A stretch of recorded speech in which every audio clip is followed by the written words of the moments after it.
नमस्कार दोस्तों, मेरा नाम है आयुष। आप देख रहे हैं स्मार्ट एंड लीगल गाइडेंस। आज हम इस वीडियो के अंदर लीगल टॉक्स का थर्ड एपिसोड लेकर आए हैं। इसके अंदर हम चार टॉप न्यूज के बारे में बात करेंगे, जो एक कॉमन मैन क्यों ना हो, या फिर कोई लॉयर क्यों ना हो, या फिर कोई लॉ स्टूडेंट क्यों ना हो, हर किसी को यह बात तो पता होनी चाहिए अपने आप को अपडेट रखने के लिए, अपने आप को अपने अधिकारों से अपडेट रखने के लिए, अपने आप को अवेयर रखने के लिए। सबसे मेन बात होती है अवेयर रखने की, जो मैं आपको हर वीडियो के अंदर अवेयर करता रहता हूं।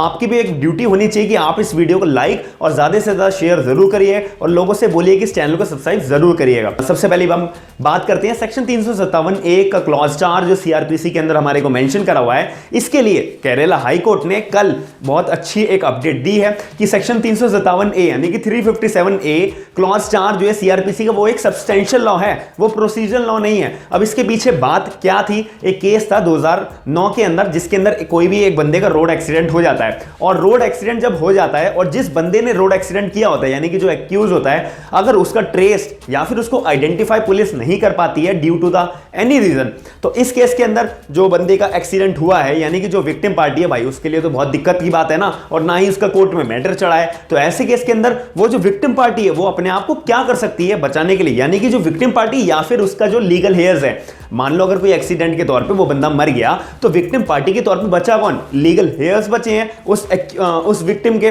तो उस केस के अंदर सेक्शन 357A का क्लॉज 4 सीआरपीसी का पिक्चर में सामने आता है, यानी कि उसका इस मैटर के अंदर इस प्रोविजन की मदद ली जाती है। इस प्रोविजन में साफ साफ लिखा होता है कि अगर कोई भी एक्यूज का आइडेंटिफिकेशन नहीं होता है और वो पकड़ा नहीं जाता है, ट्रेस नहीं किया जाता है, तो और जो विक्टिम पार्टी होती है उसका कोर्ट में मैटर भी चढ़ा नहीं होता है, तो जो विक्टिम पार्टी है या फिर उसके जो लीगल हेयर्स हैं वो पूरे के पूरे लायबल हैं स्टेट लीगल सर्विस अथॉरिटी से या फिर डिस्ट्रिक्ट लीगल सर्विस अथॉरिटी से मिनिमम 3 लाख रुपए तक का कंपनसेशन पाने के लिए। और ऐसे ही सेम मामला आया था, एक्सीडेंट जिस बंदे का हुआ था यानी कि जो विक्टिम पार्टी थी, उसके लीगल हेयर्स ने केस करा था, मतलब इस प्रोविजन का मदद लेकर स्टेट लीगल सर्विस अथॉरिटी के तौर पर उन्होंने कंपनसेशन मांगा था, और जो नीचे की कोर्ट है उसने वो राजी हो गई थी। हाँ भाई बिल्कुल सही बात है, उनका विक्टिम पार्टी का जो है कोर्ट के अंदर मैटर चला नहीं, और इसीलिए जो विक्टिम पार्टी के लीगल हेयर्स हैं वो सेक्शन 357A का क्लॉज 4 की मदद से आराम से कंपनसेशन लेंगे। अब जो स्टेट लीगल सर्विस अथॉरिटी है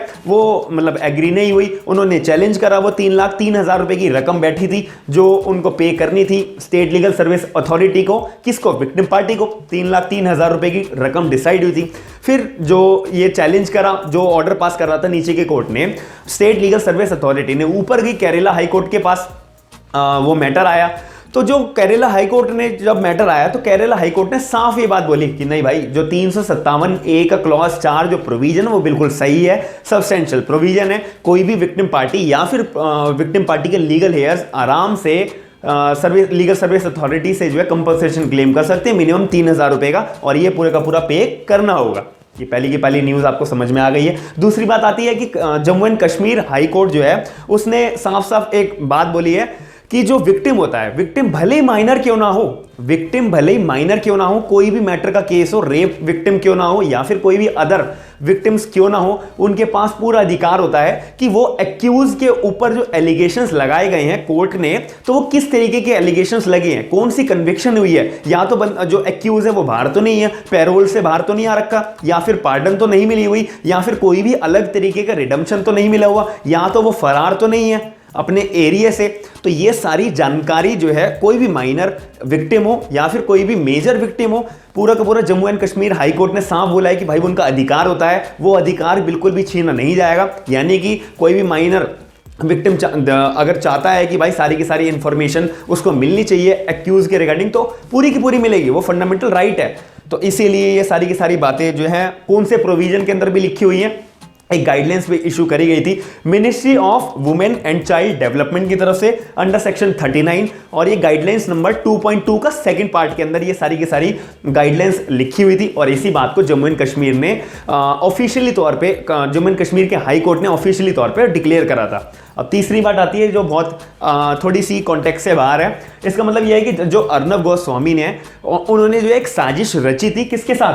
पार्थो दास गुप्ता के साथ में, जो फॉर्मर सीईओ भी रह चुके हैं ब्रॉडकास्ट ऑडियंस रिसर्च काउंसिल, यानी कि जिसको शॉर्ट में बोले बार्क के, उनके साथ अर्नब गोस्वामी ने बहुत ज्यादा साजिश रची थी, कॉन्स्पिरेसी रची थी टीआरपी स्कैम के रिगार्डिंग। ये बात किसने बोली है? ये बात कल जो है मुंबई जो पुलिस है उसने मैजिस्ट्रेट कोर्ट के सामने ये सारे के सारी बातें बोली हैं और एलिगेशंस लगाए हैं, लेकिन इसके मतलब फेवर के अंदर यानी कि इसके अपोजिट भी जो अर्नब गोस्वामी का जो रिपब्लिक टीवी का जो पूरे का पूरा हेड है, उन्होंने साफ इन सारे के सारे एलिगेशंस को जो खारिज कर दिया गया है। अब आगे पता लगेगा कि जो मैजिस्ट्रेट कोर्ट आगे क्या ऑर्डर पास करेंगे और एक्चुअल तौर पर जो इन्वेस्टिगेशन होगी तो ये पता लगेगा कि जो एलिगेशंस मुंबई पुलिस ने लगाई गई है क्या वो सही है या फिर क्या वो गलत है। ये आगे आने वाले टाइम में जब भी कोई इंफॉर्मेशन आएगी तो मैं आपको वीडियो के जरिए जरूर प्रोवाइड कराऊंगा। अब इसके अंदर अब आगे की बात आती है कि जो इलाहाबाद हाई कोर्ट है उन्होंने कॉग्निजेंस लिया है। ये बहुत दुख भरी न्यूज़ है। आप सभी लोगों को पता होगा कि जो एक एहतियात एक डिस्ट्रिक्ट आता है यूपी के अंदर, उत्तर प्रदेश के अंदर, वहाँ पर जो पुलिस है एक एडवोकेट के घर गई थी और बहुत ज़्यादा मतलब तोड़ाफाड़ी भी करी थी और एडवोकेट को मारा भी था।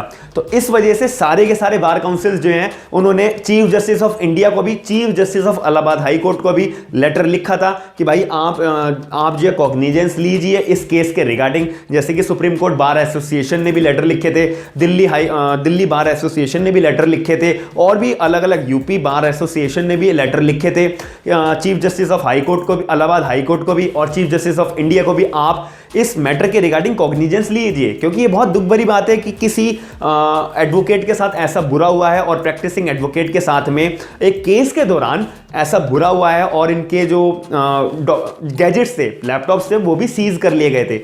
ये गलत बात है ये। और इस मुताबिक इलाहाबाद हाई कोर्ट ने अपने कॉग्निजेंस ले लिया था, इस सुओ मोटो ले लिया था इस पर्टिकुलर केस के रिगार्डिंग। और फिर उन्होंने पाया गया था कि भाई जो भी मैटर है कंप्लीट रिपोर्ट जो है जल्द से जल्द हमारे को सबमिट करो, ऐसा chief justice of Allahabad high court का कहना था कि हाँ हमारे कोर्ट के अंदर आप सबमिट करो। और साथ ही में ये जो मैटर है particular matter chief judicial magistrate को ट्रांसफर करा जाएगा, वही अब आगे की जो अगली तारीख लगेगी वही उस मैटर को संभालेंगे और कॉग्निजेंस उनके हाथ में दे दिया है। और आगे अब जो प्रोसीजर चलेगा, जब इन्वेस्टिगेशन पूरी होगी, जब फाइनल रिपोर्ट जमा होगी, मैं उस रिपोर्ट के बारे में भी आपके सामने वीडियो के थ्रू डिस्क्लोज करूंगा। तो मैं आशा करता हूं कि आपको जो मैंने वीडियो के जरिए न्यूज़ छोटी छोटी बताई है आपको समझ में आई होंगी, क्योंकि बहुत कॉम्प्लिकेटेड बातें होती हैं समझनी, ये हर कोई समझ इतनी आसानी से नहीं पाता है। इसीलिए मैंने सोचा था कि लीगल टॉक्स की तरफ से ऐसी ऐसी छोटी छोटी बातें मैं आपको बताकर अवेयर करता रहूं और आपके जानकारी में लाता रहूं, क्योंकि ये जानकारी बहुत इंपॉर्टेंट होती है as a law student, as a common man. एक आम आदमी के लिए नजर में भी जब वो न्यूज़ चैनल्स देखते हैं उनको पता तो होना चाहिए एक्चुअल में किस प्रोविजन की बात हो रही है। तो इसीलिए मैं आपके सामने ऐसी वीडियोस लाता रहूंगा। बस आपका काम एक ही होगा कि वीडियो को ज़्यादा से ज़्यादा सपोर्ट करें और मेरे मन में मोटिवेशन लाते रहे कि मैं ऐसी वीडियोस प्रोवाइड कराता हूं। अगर आप चाहते हैं कि मैं ऐसी वीडियोस लाता रहूं तो आप चैनल को सब्सक्राइब जरूर करिएगा, वीडियो को लाइक जरूर करिएगा और शेयर जरूर करिएगा। थैंक यू, धन्यवाद।